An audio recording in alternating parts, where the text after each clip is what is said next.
उसके पुत्र हो, उसकी कथा का वर्णन भी कैसे कर सकता है।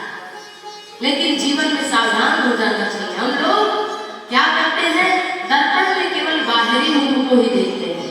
कभी कभी हृदय रूपी दर्पण में अपने मन को देखना चाहिए कि हमारा जीवन ठीक चल रहा है कि नहीं, सब बराबर हिसाब किताब में बढ़िया कि नहीं। गोस्वामी तुलसीदास जी लिखते हैं,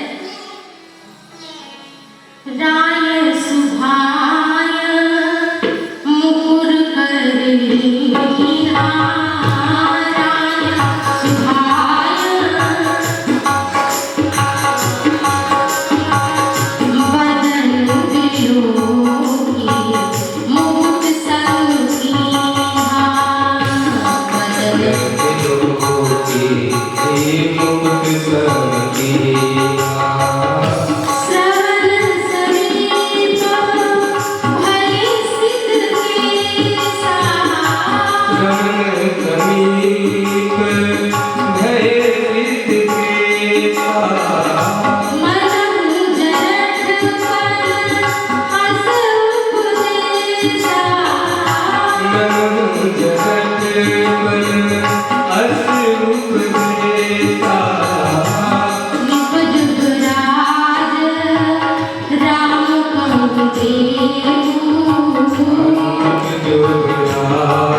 दर्पण मंगाते हैं और शीशा हाथ में लेकर दर्पण देखते हैं। मुकुट थोड़ा टेढ़ा था। माने मुकुट का अर्थ क्या है? राजा, अभिमान, मुकुट धारण करना। इसलिए वो टेढ़ा क्या क्यों दिखा? क्योंकि दशरथ जी बहुत दिन से अयोध्या का जो राज्य है उसकी देखभाल नहीं कर रहे, तो थोड़ा टेढ़ा हो गया राज्य, मन ठीक से नहीं चल रहा है। तुम्हारा दशरथ से अपने मुकुट को सीधा किया दर्पण में देख करके। दर्पण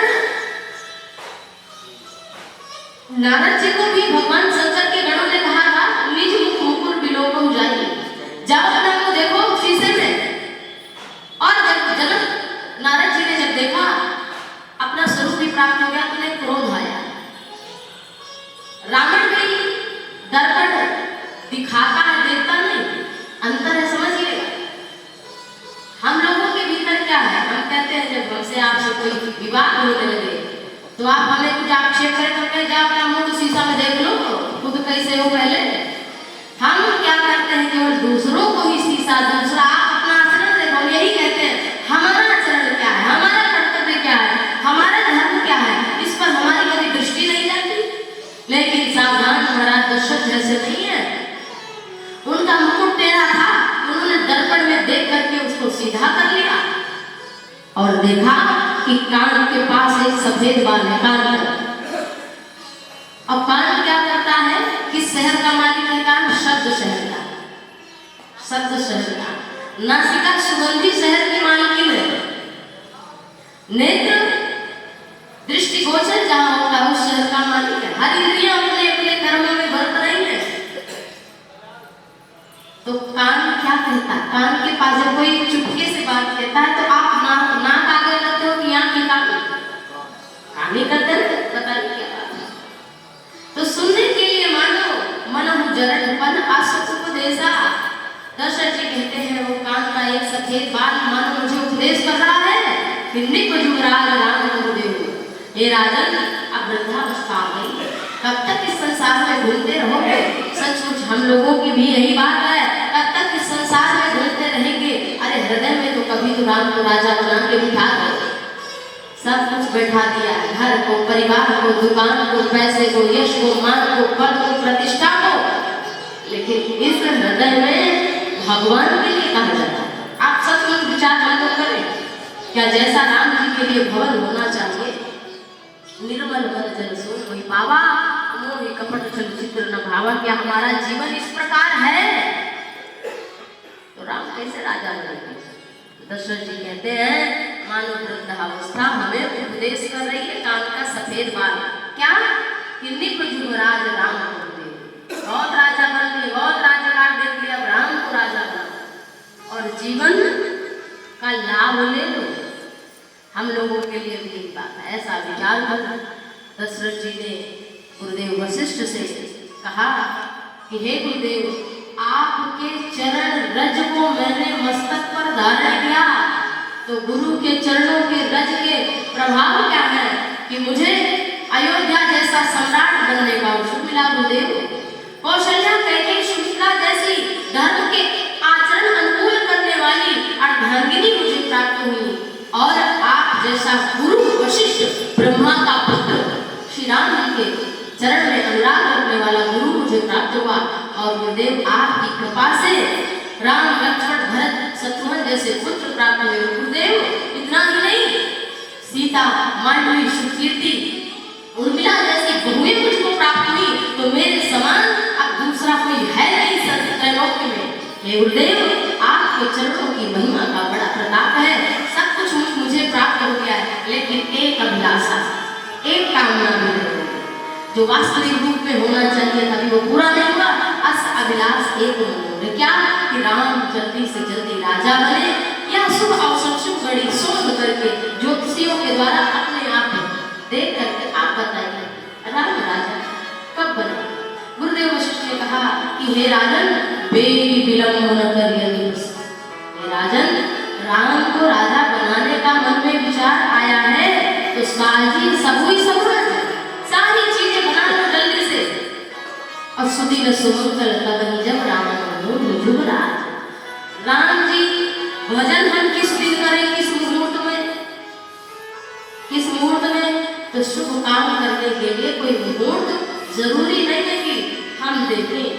राम हमारे हृदय के राजा किसी दिन, किसी क्षण, किसी समय भी बन सकते हैं, रात में भी, दिन में भी, दोपहर में भी, चलते समय, बैठते समय भी, खाते समय भी, सोते समय भी, हर क्षण, हर पल, हर कर्म में हमारे साथ हो सकते हैं, लेकिन ये कोई गुरु ही तो बताएगा। तो गुरुदेव ने कहा राजन देर मत करो, जब अच्छा मन में विचार आया है तो तत्क्षण कर लो, सुदिन सुमंगल। कब अच्छा दिन होगा गुरुदेव? कहा जब राम राजा बन जाए वही शुभ घड़ी होगी।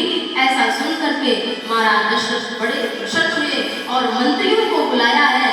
मंत्रियों ने फिर जाकर के जगह जगह से नदियों का, तीर्थों का जल लेकर के आए। जितनी औषधियां राजा बनने के लिए चाहिए वो सब कुछ लेकर के आए। पूरे अयोध्या नगरी को दुल्हन की भांति सजा दिया गया।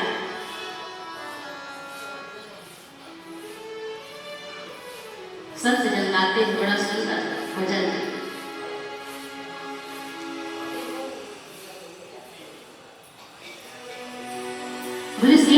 रामचंद्र की त्रिभुवन विदित, त्रिभुवन विदित अवध जिकर नवा, बड़ा निकला राम जी के गहुआ।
हरि करे और वैष्णो समाजा राम राम रटे जहाँ, राम राम रटे जहाँ राम राम रटे जहाँ, कोयल कौआ बड़ा निक लागे राम। के गौआ बड़ा निक लागे राहोरी के गौआ बड़ा निक लागे।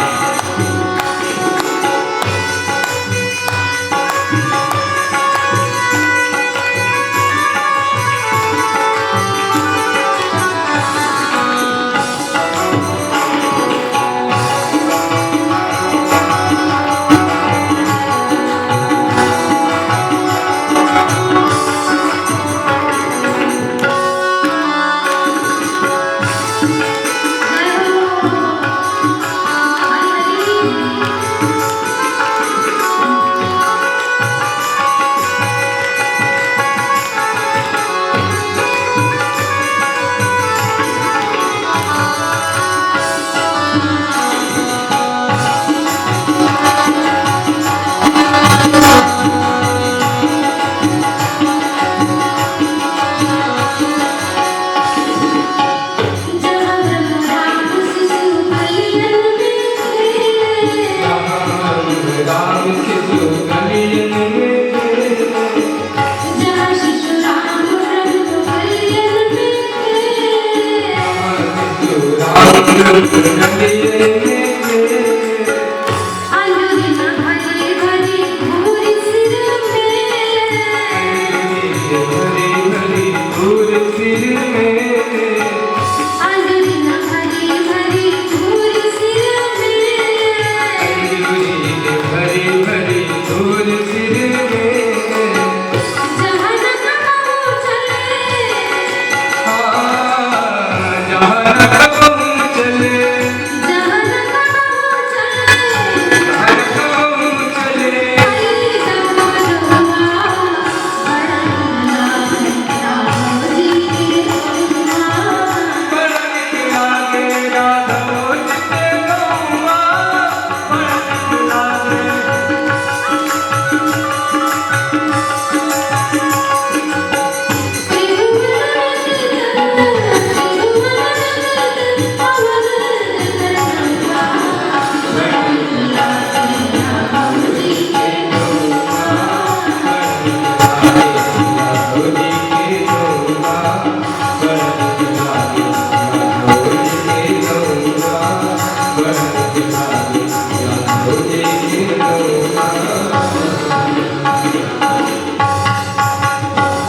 रामचंद्र भगवान की पूरी अयोध्या नगरी को दुल्हन की तरह सजा दिया गया कि राम राजा बनेंगे। आज महाराज दशरथ से थोड़ी गलती हो गई, गुरुदेव के घर जाना चाहिए, लेकिन गुरुदेव को आज महाराज दशरथ ने कहा कि जाइए आप राम को उपदेश करिए, जबकि कहना क्या था कि राम जाओ गुरु जी से शिक्षा लो, क्या संयम करना है। लेकिन यहाँ पर लिखा तब नरनाहा वशिष्ठ बुलाए, बुलाया गए नहीं, थोड़ी सी चूक हुई, गुरु के प्रति अपराध करना। राम धाम सिख देन पठाए जाइए गुरुदेवा, जबकि होना था कि राम को आना था, लेकिन यहाँ पर दशरथ जी ने गुरुदेव को बुलाया, कहा जाए गुरु जी का जब आगमन हुआ कि गुरुदेव आ रहे, राम जी को जैसे पता चला, राम जी दौड़कर द्वार पर आए और आकर के साथ सीता जी के साथ में गुरुदेव वशिष्ठ को अंदर लेकर के गए, आसन दिया और कहा हे भगवान, आपने अपनी प्रभुता का त्याग करके हम जैसे सेवकों को आज प्रदान किया, आज हमारा घर पवित्र हो गया, पावन हो गया, कहिए गुरुदेव क्या आज्ञा है। गुरुदेव वशिष्ठ ने कहा आपको रघुवंश बड़ी है, ऐसा क्यों नहीं कहेंगे। कहा राम तुम सब संयम करो, आज सदगुरु वैद वचन विश्वासा, संयम यहाँ विषय है आशा, विषयों की आशा न करे, यही संयम गुरुदेव पाठ पढ़ा गए कि कोई कामना मन में ना पाए, सबसे बड़ा संयम यही है। कल क्या होने वाला है कौन जानता है, इसलिए सदगुरु वैद वचन विश्वासा, और यहाँ कहा संयम है ना विषय का आशा राम करो सब संजम आजे, जो विधि कुशल निभाए काजे। विधाता के ऊपर छोड़ दिया कि तुम तो संयमित रहो, बाकी क्या होगा ये विधाता जाने। तुम अपने मन को अपने वश में रखो, कल क्या घटित होने वाला है ये कौन जाने। तुम्हें राजा बनना है कल।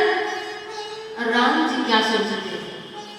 राम जी की ये बात हर भाई को स्मरण करना चाहिए। हर भाई को राम जी की पूजा तभी होगी जब राम जी के इन वचनों का पालन भाई करेगा, अन्यथा राम की पूजा स्वीकार नहीं होगी। राम जी क्या कहते हैं?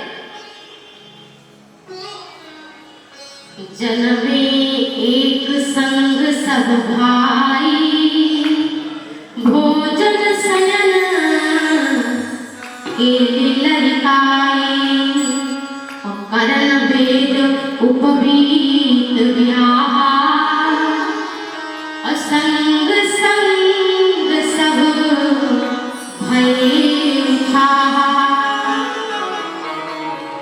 राम जी कहते हैं विमल बंसया अनुचित को, और बंधु बिहारी बड़े अभिषेक। राम जी कहते हैं जब गुरुदेव चले गए शिक्षा पाठ पढ़ाकर, तो हर भाई को सुनना चाहिए।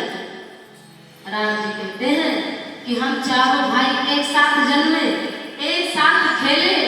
राम जी अकेले बैठे हैं, सोच रहे हैं हम पैदा साथ में हुए, बड़े हुए गुरु के घर एक साथ पढ़ने गए, कर्ण वेद उपवीत इत्यादि सब एक साथ हुआ। जाने दो ये सब तो साथ हो जाए, लेकिन विवाह तो किसी का साथ नहीं होता। राम जी कह रहे हैं हम चारों भाइयों का विवाह भी एक साथ हुआ, लेकिन जब राज्य लेने की बात आ रही है तो ये कौन सा धर्म है कि 3 भाइयों को छोड़ करके मुझे दिया जा रहा है, ये अनुचित हो रहा है। भगत मन कई भक्त राम का कौन है? जिसके हृदय में भाई के प्रति ईमानदारी, भाई का 1 रुपया में खाना, 1 रुपया। मनुस्मृति के अनुसार भी ऐसा कहा गया है, लिखा है कि अगर और किसी का धन आप खाएंगे तो बहुत देर में नुकसान पहुंचाएगा, परंतु अगर आप भाई का धन, उसके हिस्से का धन आप खा लेंगे तो केवल 10 साल आप दिख सकते हैं, उसके बाद आपकी ऐसी दुर्गति होगी कि आप बच नहीं पाएंगे काल से। इसलिए भाई का धन भूल करके भी नहीं, और अगर भूल से आ गया है आपके हिस्से में तो आप उसको सहज वापस कर दो। भाई का धन नहीं खाना चाहिए। राम जी ने यही कहा। गोस्वामी तुलसीदास जी कहते हैं बाजी बज रही, कोई आता है कोई जाता है अयोध्यापुरी में। राम जी राजा बनने वाले हैं, परंतु आकाश में बैठे हुए देवता सोचते अरे ये तो अमंगल हो रहा है, ये तो बढ़िया काम नहीं हो रहा है। सरस्वती माता के पास गए, माता सरस्वती से बोले कि अगर राम राजा बन गए तो जो ऋषि मुनि को गाजर मूली समझकर निशाचर खा रहे हैं जंगलों में, उनकी रक्षा कौन करेगा? विप्रदेव विष्णु संत लीन मनुष्य अवतार राम को ब्राह्मण के लिए, धरती के लिए, देवताओं के लिए, वेद मार्ग को पुनः स्थापित करने के लिए, श्रुतियों की रक्षा करने के लिए, धर्म की स्थापना करने के लिए, वेद मार्ग को सुरक्षित रखने के लिए अवतार लिया है। और ये तो केवल एक अयोध्या के राजा बनने जा रहे हैं। रावण का क्या हुआ? अगर राम राजा बन गए तो रावण का क्या हुआ? रावण का जाने तो विभीषण का क्या हुआ जो वहां पर राम की याद में तड़प रहा है? सुग्रीव का क्या होगा जो किसकिंधा पर बैठा हुआ है, बाली के डर से वहां कहीं जा भी नहीं सकता? सबरी का क्या होगा? गिद्धराज जटायु को सुंदर गति कौन प्रदान करेगा? सबरी के आश्रम कौन जाएगा? ये सब काम अधूरे रह जाएंगे भैया। बस आप तो जाओ तो राम जी को दुख होना ही नहीं है। पहले ही कह दिया तुलसीदास जी की कृष्णता में अनंतता से तथा कोई सुख दुख राम को नहीं होगा। आप जाइए माते। फिर सरस्वती माता आई, पूरी अयोध्यापुरी में देखती है किसकी बुद्धि फेरी जाए। कई बार सरस्वती माता चक्कर लगाती है, लेकिन अयोध्यापुरी में कोई एक व्यक्ति ना दिखा जिसकी बुद्धि विचलित कर सके। माता सरस्वती में सामर्थ्य नहीं कि किसी की बुद्धि फेर सके, बिगाड़ सके। सरस्वती में भी सामर्थ्य नहीं कि अयोध्यापुरी की किसी व्यक्ति। फिर देखा जो अयोध्यापुरी की नहीं है, सभी जानते हैं, मन खराब का नाम है मंथरा। जो अच्छे बुरे,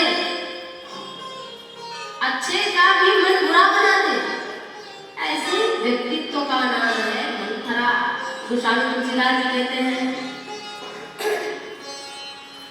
नाम मंथरा मंदमती उच्चेरी कई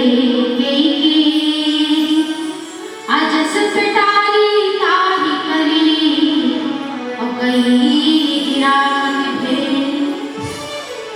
देखा कि अयोध्यापुरी में एक कैके नरेश की चेरी दासी रहती है जिसका नाम मंथरा है, और मंथरा की बुद्धि को कई गिरावती थे। तुरंत ही सरस्वती चली गई उसकी बुद्धि को बिगाड़कर, और जैसे ही बुद्धि विचलित हुई मंथरा की, सरस्वती माता ने बेरा। अयोध्या वासियों का मन अच्छा क्यों नहीं बिगड़ा? क्यों नहीं बिगाड़ पाई सरस्वती? क्यों? कि वो नित्य गुरुदेव वशिष्ठ का सत्संग सुनते थे। गुरुदेव वशिष्ठ का सत्संग सुनते थे और नित्य श्री रघुनाथ का दर्शन करते थे, सरयू का जल पीते थे। मंथरा कभी सत्संग सुनने नहीं आती थी, इसलिए मंथरा की बुद्धि को फेर दिया। मंथरा ने देखा कि सुंदर अयोध्या को सजाया गया है। लोगों से पूछा कि इतना सारी व्यवस्था किसके लिए, कहाँ होने जा रहा है? तो लोगों ने कहा तुम्हें नहीं पता, राम राजा बनने वाले हैं। अरे इतना सुनते ही तो मन सांप शुरू हो गया। इतना सुनते ही कैकेयी मैया के पास दौड़ती हुई गई। कैकेयी मैया अपने भवन में बैठी है, अब तो आराम से पलंग पर पड़ी है। इतना प्रेम राम के प्रति है, दशरथ जी के प्रति है। बड़े ऐसे गई, कहाँ गई? गोस्वामी जी ने पहले कहा कि भरत मात पर गई बिलखानी, का अनमनी हसी का हसीरानी। भरत मात परिचय क्या दिया, किसके पास गई है?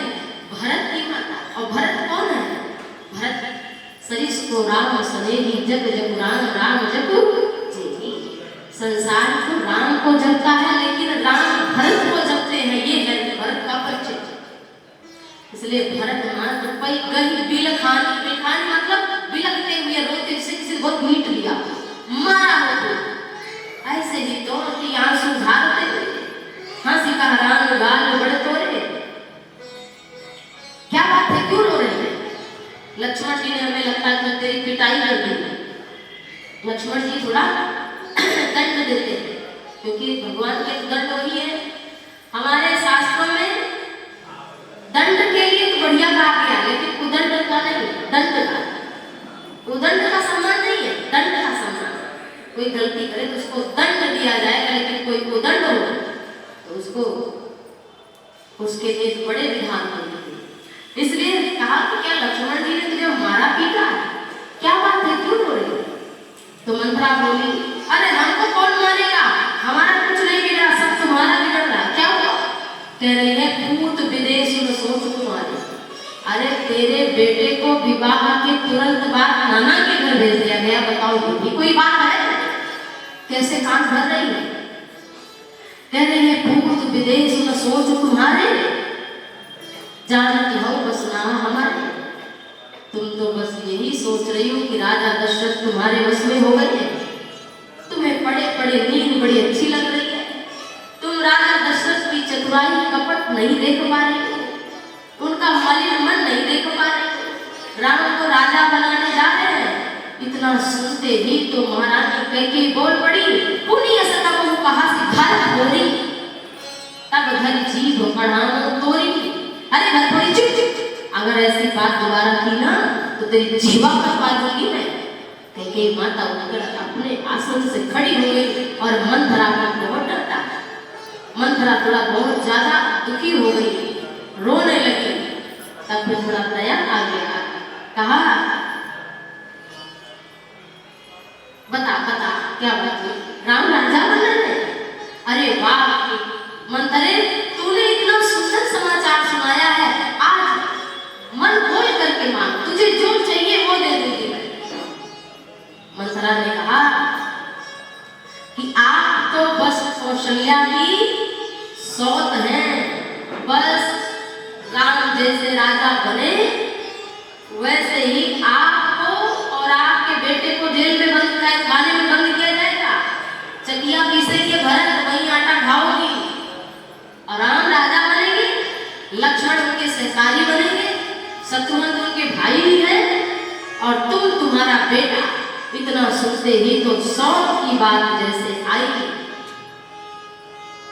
वैसे ही माता कैकेयी बोली कि नहीं है जन्म बर जाई, यद्यपि मैं अपने मायके चली जाऊंगी, पानी भर करके रोटी मजदूरी करके खा लूंगी, लेकिन मैं सौत की कभी नहीं सुनूंगी।